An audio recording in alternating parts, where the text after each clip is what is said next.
Welcome to Journey to Peace with me. Thank you for clicking on this video if this is your first time joining us.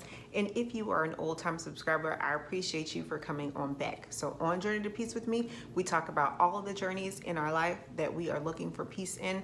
I primarily focus on my finances, but I've recently started including information about my physical appearance. I sprinkle in a little bit of raising children, being a wife, home maintenance, all of that stuff. So if you're interested, this video is about retirement. Are you ready for it? Do you know how much you need to retire? Do you know how much you're going to need in retirement to be able to live comfortably? If not, this is the video for you.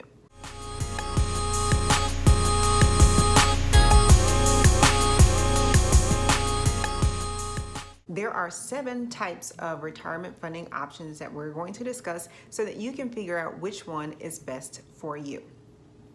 Option number 1 is called the expense method.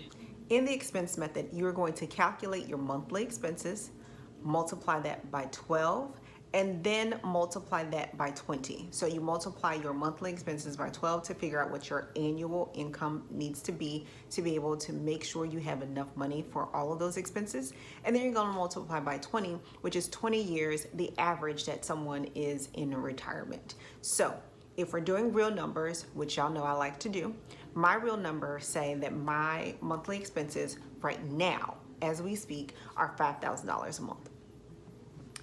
It didn't seem like it was that much, but that's what it is. So $5,000 per month are my monthly expenses. When I multiply 5,000 by 12, I get $60,000. That is what I need to bring home in order to maintain this current lifestyle for my retirement. When I multiply $60,000 by 20, the average number of years a person is in retirement, my number is, let me check my notes.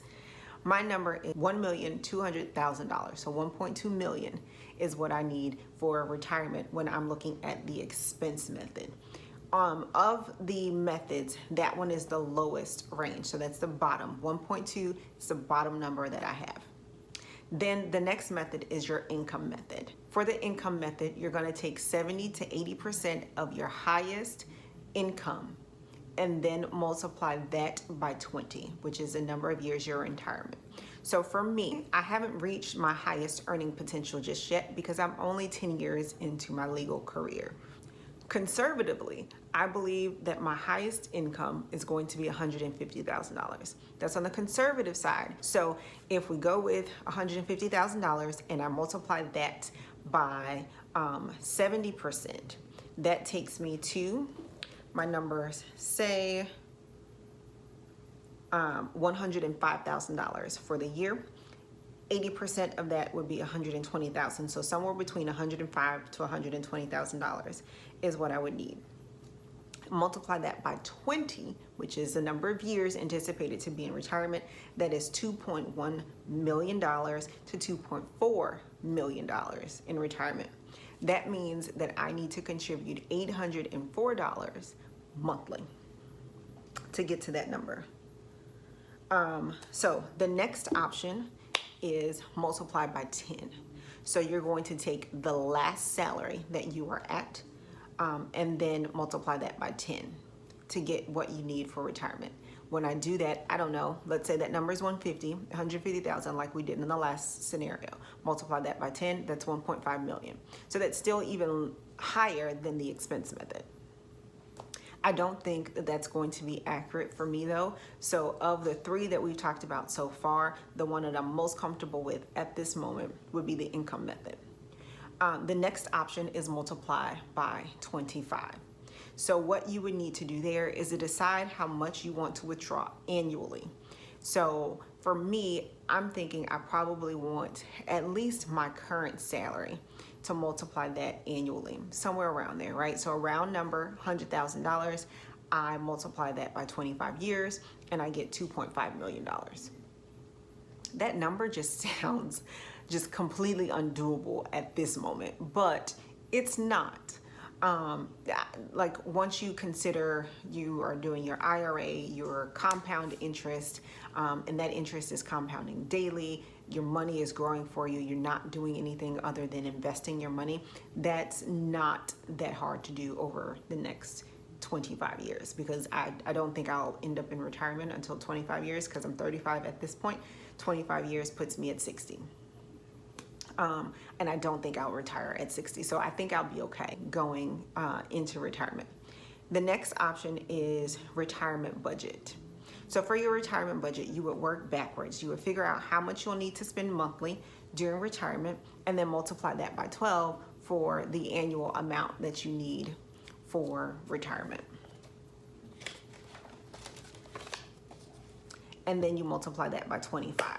So if I'm being conservative, like I like to do, I would rather over budget than under budget. So my current expenses are $5,000. If I want to, which is what I want to do, be able to travel, be able to go on vacations, be able to afford taking my children and paying for them and paying for my grandchildren to go on vacations with me, then let's say about $7,000 a month. I take $7,000 a month and multiply that by 12. That's $84,000. And then you multiply that by 25, and that's 2.1 million. So the number that I've gotten the most puts me a little bit over 2 million. So 2.5 right now is the highest number that I have. I went to Chris Hogan's website, who is partnered with Dave Ramsey. So in case you don't know, it's chrishogan360.com /RRQ. So retire inspired quotient. That's what you would need to look up. Just Google that and it'll take you to the website. And from there, it tells you what you need to be able to retire and live the lifestyle that you want to live. So once you get to the website, it has you do a couple of things. The first thing that it makes you do is pick what your retirement dream is. And so your options are relaxation, family, hobbies, recreation, travel, and other. For me, I picked travel. Then you would need to input your income. For me, that is $112,500. And then it says, if you retire tomorrow, you would need $9,375 a month. That's my current salary. That's not accounting for insurance, taxes. That's just straight up like that's just straight up gross income, $9,375 a month. And then the number of years until you retire, I picked 25, like I said, because that puts me at 60. And then input how much you already have in retirement. So my FRS account, which is my version of a 401k because I'm a government employee in Florida. So my FRS account has $79,702.37. It has rebounded just a little bit from the drop that it took in March, but it was over, I think it was like 82,000 and some change, but this is what it is today. And then my IRA account has $1,103.63. So the two accounts have $80,806. And if I want to retire at 100% of my salary, I would need $4,433,300 from this one. And that has me investing $2,117 monthly. Did y'all hear that? $2,117 monthly investing to be able to reach this $4.433 million number. That to me seems undoable, like right now, because that means I'm investing one full paycheck, and I wouldn't be able to do that until like years down the line when I paid off my mortgage, I paid off my car, I don't have, any debts like at all, and that's years down the line for me. But I'm just giving you the numbers. So it's 100% of my salary. If I wanted to do 80% of my salary, that number is $3,546,600, and I would need to invest $1,554 a month.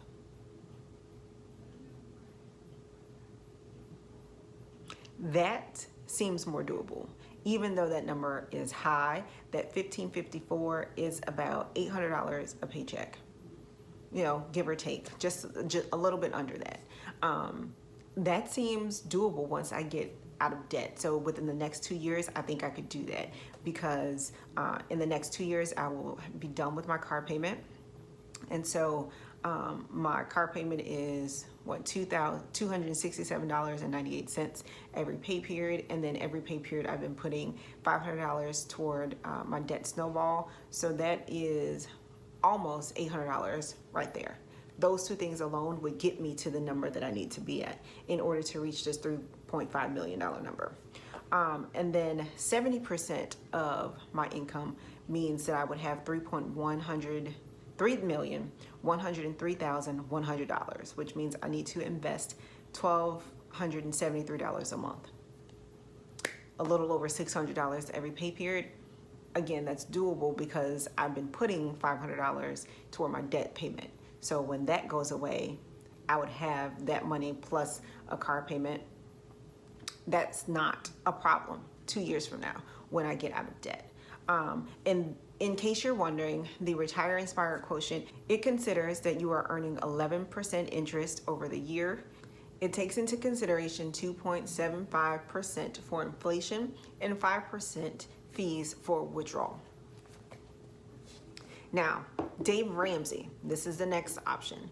Dave Ramsey says that you should be putting aside 15% of your salary. That is your gross number, 15% of that. So my real numbers, $112,500, 15% of that is $16,875 annually, which means I should be investing $1,406.25 monthly, or $649.04 per pay period. Currently, I am contributing $281.25 plus $50. What's that? I can't even say 50 because it's $25 per pay period budgeted. So that puts me at $331.25. I'm a little bit behind. I am behind by $317. Again, doable. If I get rid of my debt, that $500 every pay period could go toward that. And then I have a little bit left over. So that's how much I would need based on that $1,406.25 monthly. That would equate for my 15% of my income currently. That would put me at 70 to 80% of my salary, which requires at the bottom for me to invest $1,273 and at the top $1,554 every pay period. A month. And so that would mean that I would have somewhere between 3.1 million and 3.5 million given if I start this year. When I change these numbers by the 2 years, it'll give me a little bit of a difference. But once I get out of debt, this is doable, which is why I'm putting that $50 a month into my IRA right now, because even though it's only $50, it's still compound interest that's earning daily on what's there, and I can't get this time back. So if I had some extra money, I would prefer to earn interest by putting the money there and then take a little bit more time to pay off certain things, if that makes sense. Hopefully it does, but for me, that makes sense. And so what the Retire Inspire Quotient website also does is tell me how much money my investments would equate to at the time I'm ready to retire. So in 25 years, if I do nothing else, if I add no more money, I would have $1,097. I would have $1,097,800. Now, if we take that number of nearly 1.1 million, that would put me almost at my expense method option, which was the lowest option. That's with me doing absolutely nothing and the money that I already have there, because 1.2 million versus $1,097,000. So I'm off by $100,000. Not bad. So I'm trying to get there. I'll let you guys know how we're doing and how I'm doing on this plan moving forward. But based on the numbers that I have so far, I think the one that makes most sense for me is somewhere between the Retire, Inspire Quotient, that 3.5, like 4.4 seems a little bit undoable because I would need $2,117. That's one full paycheck. I don't know if I can get there. Let me see. What's that number? Because I would like to be able to do that.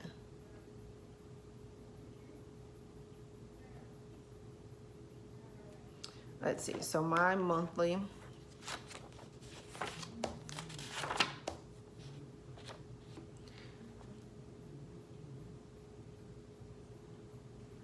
if I do 211,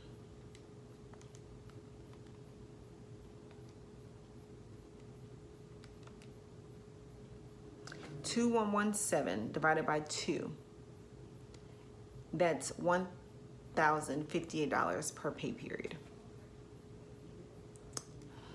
Okay, if I take away the $500 that I'm putting toward the debt snowball, I'm down to $558.50 for the pay period.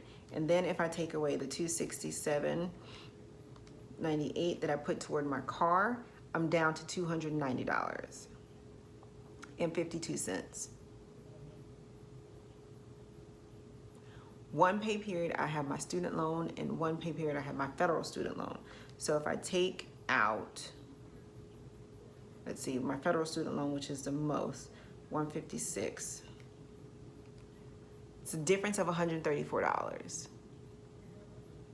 So I have calculated that $2,117, when I break it up over the pay period, it's $1,058, almost doable when you do the math for it and you don't have any debt. Almost doable. And then by the time I pay off my mortgage, I contribute $1,000 into the joint account, a little bit over that, every pay period, and $1,100 of that biweekly goes toward a mortgage payment. If I don't have that, that's doable. So because I worked this number out with you all on this video in real time, we're gonna shoot for this $4.4 million number. We're gonna shoot for it because that number right there, that calculation just told me I can do it. And I can do that in 2 years. I'm gonna do it. And then I have to finagle some numbers in there because I need to put aside some money for my kids, for their college experience, at least the little ones. But yeah, I can do that. I can do that. So somewhere between 3.5 and 4.4 million, we're gonna make that happen. What's your number? What option are you going to pick? Are you going to pick, which option are you going to pick? Are you going to pick the expense method, the income method? Expense method means you take all of your expenses, multiply it by 12, multiply that by 20. Your income method, take 70 to 80% of your income, multiply that by 20. Are you gonna do the multiply by 10, which means you take your final salary, multiply that by 10 years, multiply by 25, divide how much you think you're going to withdraw annually, multiply that by 25, your retirement budget, working backwards, and then multiply that by 25, or put your number in the Retire Inspire Quotient. Let me know what it says. Or are you gonna do Dave Ramsey's 15%? Which one's for you? Let me know in the comment section down below. Can't wait to read it. Hopefully this video was very educational for you and helped you figure out your retirement plan. I know we think we're gonna live forever, but like my dad always says, you cannot borrow for your retirement. I think Dave Ramsey says it too, but my daddy tells me that often. You can't borrow for retirement. Your children can borrow for college. So we have to start this first, and then once we get those numbers together, then we can work everything else out. Let me know in the comment section down below. If you are not already subscribed, I appreciate it if you would go ahead and do so and hit that subscribe button down below. And don't forget to hit the bell notification so you're notified whenever I post a video. Don't forget to give this a like because it does help. It helps us grow. It helps other people see this content. And as always, until next time, journey on.